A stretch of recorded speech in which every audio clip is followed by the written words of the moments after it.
Hello and welcome to online data for study inspired for learning. दोस्तों स्वागत है आप सभी का। इस वीडियो में हम बात कर रहे हैं कई बड़ी और लेटेस्ट अपडेट के बारे में जो कि संबंधित है 1,40,000 यूपी टीईटी पास शिक्षा मित्रों के बारे में और 1,40,000 शिक्षा मित्रों को फिर से समायोजित के बारे में। साथ ही साथ अगर बात की जाए 51,000 नई प्राइमरी शिक्षक भर्ती या 41,000 नई जूनियर शिक्षक भर्ती को लेकर बीएड या बीटीसी की बात की जाए या फिर बात करें शिक्षा मित्रों के बारे में, इस बार के जो चुनाव हैं उनका कहीं ना कहीं जो समीकरण है वो निश्चित तौर पे बदल गया है। डिटेल में बात करते हैं। चैनल को सब्सक्राइब करके बेल आइकन को दबा लें और वीडियो को लाइक कर दें जिससे कि आपको रियल ऑथेंटिक जानकारी online data for study YouTube channel के माध्यम से मिलती रहे। सीधे शुरुआत करते हैं मुद्दे की। जैसा कि दोस्तों आप जानते हैं कि उत्तर प्रदेश के अंदर काफ़ी लंबे समय से भर्तियों को लेकर इतनी लड़ाइयाँ नहीं है जितना अपने अपने हक को लेकर लड़ाई जारी है। बीएड और बीटीसी की लड़ाई काफ़ी लंबे समय तक चली। Supreme court, high court, double bench तक ये मामला गया, फिर सरकार पर दबाव बनाया गया और भी बहुत सारी चीज़ें फाइनलाइज होने के बाद में सुप्रीम कोर्ट का ऑर्डर आ गया। तो यहाँ पे जो बीएड और बीटीसी दोनों अपने अपने हक की बात कर रहे थे। बीएड का कहना यह था कि उनको प्राइमरी में बना करके रखा जाए, बीटीसी का कहना यह था कि बीटीसी में प्राइमरी का हक है, मतलब प्राइमरी का जो प्राइमरी के अंदर डीएलएड का हक है तो उनको ही सिर्फ उसमें मौका दिया जाए। तो ये जो लड़ाई थी वो बीएड और बीटीसी की काफ़ी लंबे समय से चल रही थी। लेकिन जैसे ही इस बार के चुनाव होते हैं, चुनाव के बाद जो समीकरण है वो थोड़े बहुत बदल जाते हैं, क्योंकि जो सरकार पिछली बार कहने की चुनाव से पहले थी वो इस समय पर नहीं है। उसकी वजह है कि उस सरकार के अंदर इस बात को लेकर थोड़ा प्राउड था कि हमारी जो सरकार है बड़ी आसानी से अपने अकेले दम पर बहुमत प्राप्त करके सरकार बना सकती है। जबकि कहीं ना कहीं इसमें बहुत बड़ा झटका उनको ये देखने के लिए मिला कि जब नतीजे आते हैं तो उनको पता चलता है कि सरकार बनाने के लिए उनको किसी न किसी का सहारा तो लेना ही पड़ेगा। अब जब बात सहारे की आने लगी तो उसके बाद में निश्चित तौर पे तीसरी बार सरकार तो बन गई, लेकिन बहुत सारी चीज़ें हैं जिनको कहीं ना कहीं दोबारा से सेटबैक करने के लिए उनको दे गई। जैसे कि उत्तर प्रदेश के अंदर जो मुद्दे हैं जिनको लेकर बड़ी संख्या के अंदर जो वोट बैंक है वो कहीं ना कहीं जुड़ा हुआ है, चाहे वो बीटीसी की बात की जाए या बीएड की बात की जाए या फिर इसके अलावा बात की जाए शिक्षा मित्रों के बारे में। अब आपने देखा होगा कि लोकसभा चुनाव के बाद जैसे ही चुनाव खत्म होते हैं सभी अलग अलग संगठनों के माध्यम से सरकार पर दबाव बनाने का प्रयास किया गया, जिससे कि जो चुनाव में उनको नुकसान हुआ है इस बात को समझाने का प्रयास किया गया कि वो नुकसान उनकी वजह से हुआ है और अगर उनकी मांगें पूरी हो जाती हैं तो निश्चित तौर पे उनका जो नुकसान हुआ है वो आने वाले चुनाव में नहीं होगा। लेकिन इस मामले में अगर कोई पीछे है तो सिर्फ बीएड और बीटीसी करने वाले अभ्यर्थी ही पीछे हैं, क्योंकि बीएड और बीटीसी करने वाले अभ्यर्थी चाहते तो हैं कि 51,000 पदों पर नई प्राथमिक शिक्षक भर्ती का विज्ञापन आए। बीएड चाहता है कि चलो प्राथमिक ना सही तो जूनियर के अंदर 41,000 पदों पर भर्ती का विज्ञापन आ जाए। लेकिन जो शिक्षा मित्र हैं उनके प्रयास काफ़ी ज़्यादा आगे तक दिखाई देते हैं बीएड और बीटीसी करने वाले अभ्यर्थियों के बजाय, क्योंकि यहाँ पर ये दोनों आपस में लड़ते रहते हैं और उसका फ़ायदा कुछ और लोग भी लेते हैं। अब शिक्षा मित्रों का अपना हक है। मैंने वीडियो के स्टार्टिंग में कहा था कि उत्तर प्रदेश के अंदर काफ़ी लंबे समय से जो लड़ाइयाँ चल रही हैं वो अपने अपने हक के लिए चल रही हैं। बीएड का कहना था कि हमें हक मिले, डीएलएड का कहना था हमें हक मिले। अब शिक्षा मित्रों का कहना है कि उनको भी जो हक है वो दी जाए।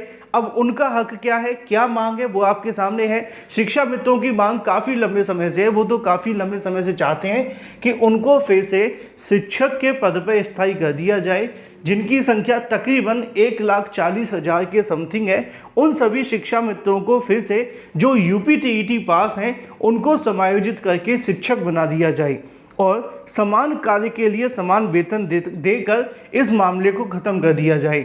इसी के संबंध में जब चुनाव खत्म होते हैं तो शिक्षा मित्रों के अलग अलग जो कहीं ना कहीं कह सकते हैं कि संघ के प्रदेश और भी जो कहीं ना कहीं उनके संगठन हैं उन्होंने सीएम योगी को मिलकर इन मांगों को लेकर ज्ञापन दिया और ज्ञापन के संबंध में उन्होंने यहाँ पर मांग की कि जो शिक्षा मित्र हैं उनको फिर से परमानेंट कर दिया जाए।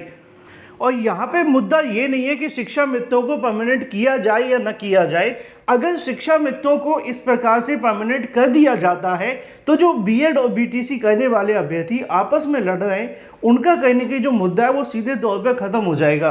क्यों? क्योंकि आप जानते हैं कि उत्तर प्रदेश के अंदर पहले से ही बड़ी संख्या में टीचर्स के पद खाली हैं, लेकिन हमारे जो सरकार है या जो शिक्षा मंत्री हैं वो समय समय पर इस बात को कहते हैं कि उत्तर प्रदेश में 85,000 पद तो खाली हैं, लेकिन अगर शिक्षा मित्रों के पदों को जोड़ दिया जाए तो वो जो टीचर्स के पद हैं वो कंप्लीट हो जाते हैं और यहाँ पे हमारे पास वैकेंसी नहीं बचती है। अब वो इस बात को कहते तो हैं लेकिन इस बात को डिफेंड नहीं कर सकते। क्यों? क्योंकि शिक्षा मित्रों को शिक्षक के रूप में काउंट किया नहीं जा सकता। वो बात अलग है कि सरकार छात्रों को गुमराह करने के लिए ऐसी बातें कह देती है, लेकिन इसको टेक्निकली पॉसिबल नहीं है। अगर मामला कोर्ट में जाता है तो सरकार कोर्ट में ये नहीं कह सकती कि हमारे पास में इतने शिक्षक हैं, उनकी जगह पर शिक्षा मित्र हैं। तो कोर्ट इस बात को कहेगी कि जो शिक्षा मित्र हैं उनके पदों पर भर्ती करो भाई, क्योंकि जो शिक्षा मित्र हैं आप उनको सहायक के रूप में ले सकते हैं, लेकिन आप सहायक अध्यापक नहीं बना सकते, क्योंकि अगर वो सहायक अध्यापक हैं तो पद खत्म हो जाते हैं। तो सरकार के पास में अगर इस प्रकार का कहने की कोई भी विचार या विमर्श है कि शिक्षा मित्रों को फिर से सहायक अध्यापक बना दिया जाए तो इससे आने वाले समय के अंदर जो बीएड और बीटीसी करने वाले अभ्यर्थी आपस में लड़ रहे हैं उनके लिए बड़ा झटका होगा।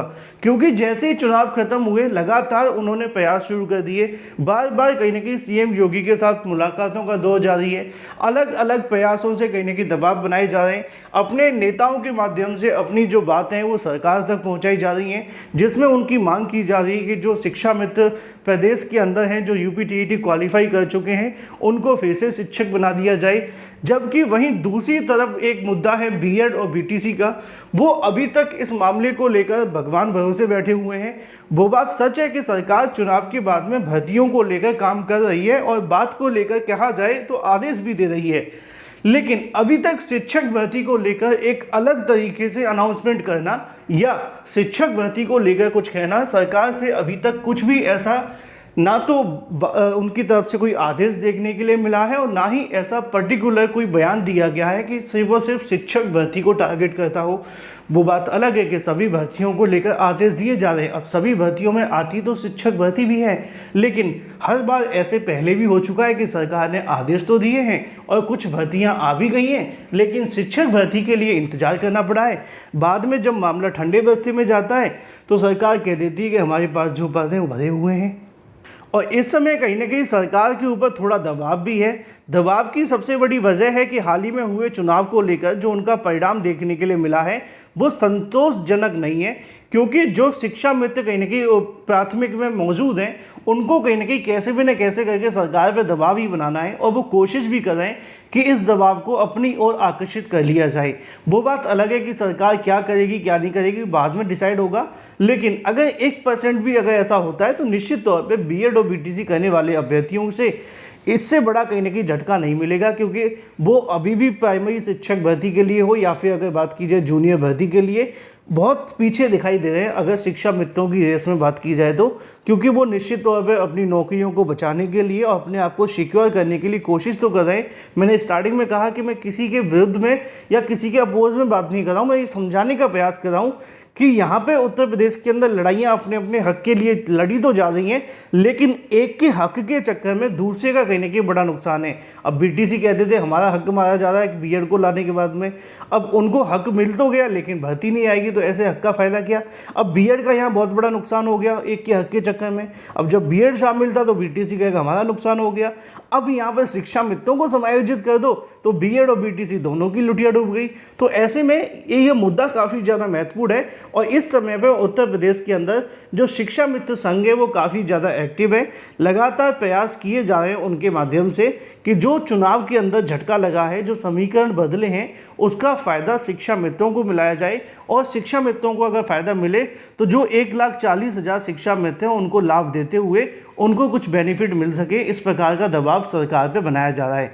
दूसरी तरफ शिक्षक भर्तियों को लेकर अभी सरकार ने अनाउंसमेंट तो की नहीं है, आदेश तो बहुत सारे दिए, लेकिन भर्तियों को लेकर शुरुआत होने का इंतजार है। तो वहीं बीएड और बीटीसी करने वाले अभ्यर्थी अभी भी कहीं न कहीं हाथ पे हाथ रख के इंतजार में हैं। बहुत कम कम ऐसे अभ्यर्थी हैं जो इस तरीके से सीएम योगी से मुलाकात करने पहुंचे हों, उन्होंने कहा हो कि उत्तर प्रदेश में नई प्राथमिक शिक्षक भर्ती का विज्ञापन जारी करिए या नई जूनियर शिक्षक भर्ती का विज्ञापन जारी करिए, या पुरानी जो भर्तियां लटकी हुई हैं उसको लेकर कोई भी आगे नहीं आ रहा है। और ये कहीं ना कहीं एक बड़ा नुकसान है उत्तर प्रदेश के अंदर। लड़ाई के लिए कहीं ना कहीं आपस में लड़ते तो रहते हैं सोशल मीडिया पर, लेकिन ज़मीनी स्तर पर जाने में कहीं ना कहीं अभ्यर्थी पीछे, और इसका फ़ायदा दूसरे संगठन काफ़ी अच्छे से उठाते हैं। फिलहाल मुद्दे की और महत्वपूर्ण बात यह है कि शिक्षा मित्र एक बार फिर से कहीं ना कहीं दबाव बनाने का प्रयास करें वर्तमान सरकार के ऊपर कि जो 1,40,000 शिक्षा मित्र हैं उनको यूपीटीईटी के आधार पर समायोजित कर दिया जाए। और अगर इस तरीके का कुछ भी 1% भी है तो ये बीएड बीटीसी करने वाले अभ्यर्थियों के लिए बड़ा झटका होगा। इसलिए नई प्राइमरी शिक्षक भर्ती हो या जूनियर भर्ती, इसके लिए प्रयास करने की बेहद आवश्यकता है। Thank you for watching this video.